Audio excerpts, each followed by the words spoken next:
What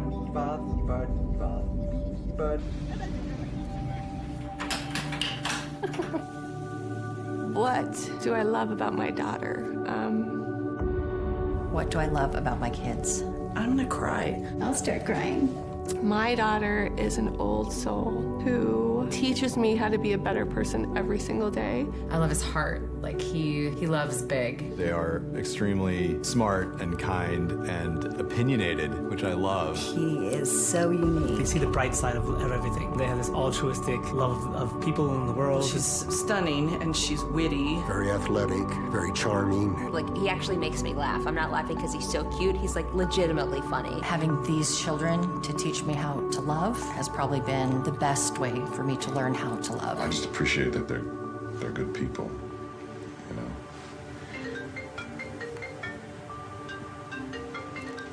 Is that? Is that how ironic is that? What you're talking about? It's around us, it's everywhere.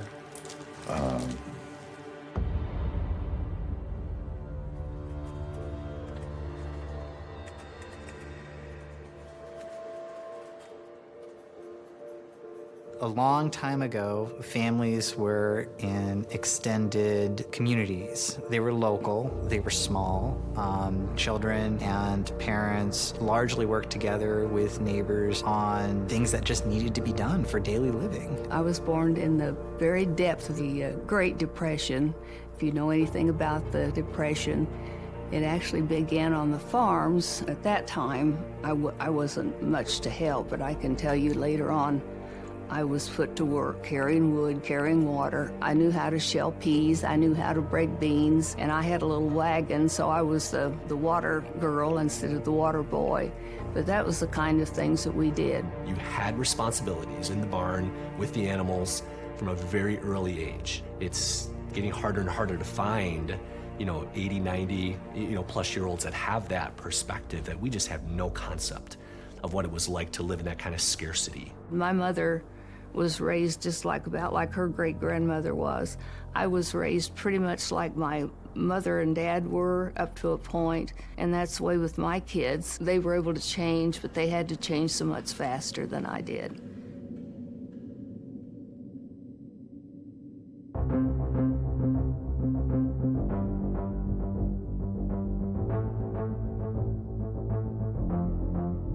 When you guys think of your parents and how they grew up, what do you imagine? So they had no internet, no smartphones. What do you think they did for fun? I don't really know how they would communicate with their friends. Faxing. I was living in the 70s, faxing.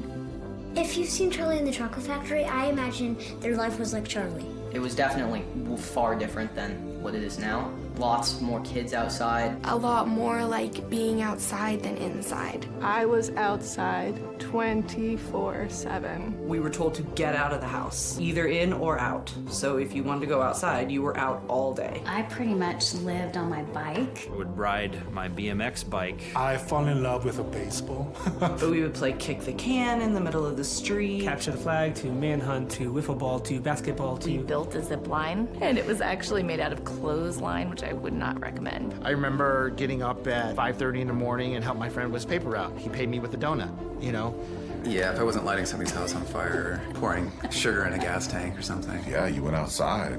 You went and rang the doorbell. Hey man, you want to play? And pick up somebody sort of one house at a time until you had a posse. We'd go to Scott's house. Last time we saw the two of them, they were with Jennifer. Then you went and did whatever you want. And before you knew it, you had the whole neighborhood outside. When the street lights came on, we had to come home. Had to be home when the lights came on. When the street lights came on. When the street lights came on. Street lights came on. Came home by dinner time. Come in when it gets dark. Came home when it got dark, and parents would look at you quizzically like, why are you here already if you're sitting around? I feel like life was more authentic, more genuine. Yeah, it got creative. They got very creative.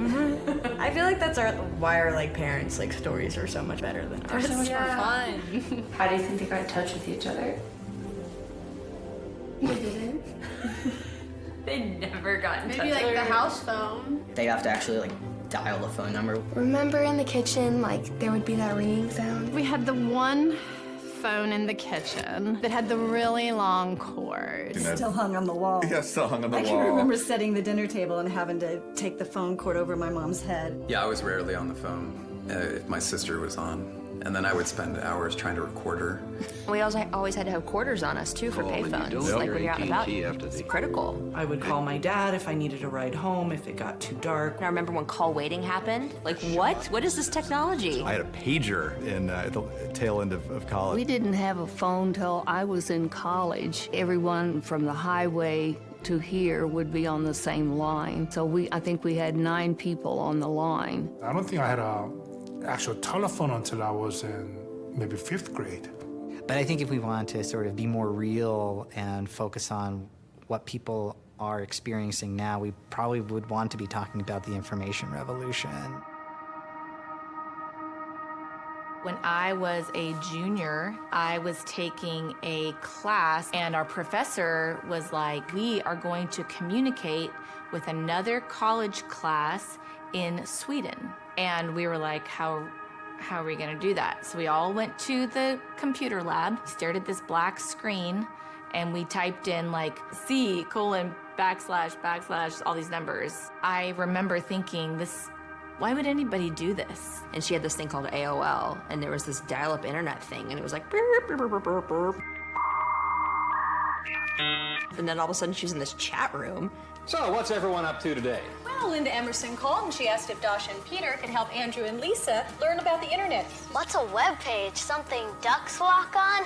Ha ha, very funny. And frankly, I remember there being almost nothing to do once you were online. It seemed really cool, and then you had no idea what to do. It didn't feel life-changing until, I think, much later than that. And particularly over the last 20 years, we've just seen this explosion of innovation and new technology. I do remember the first time somebody said, "You've never Googled something?"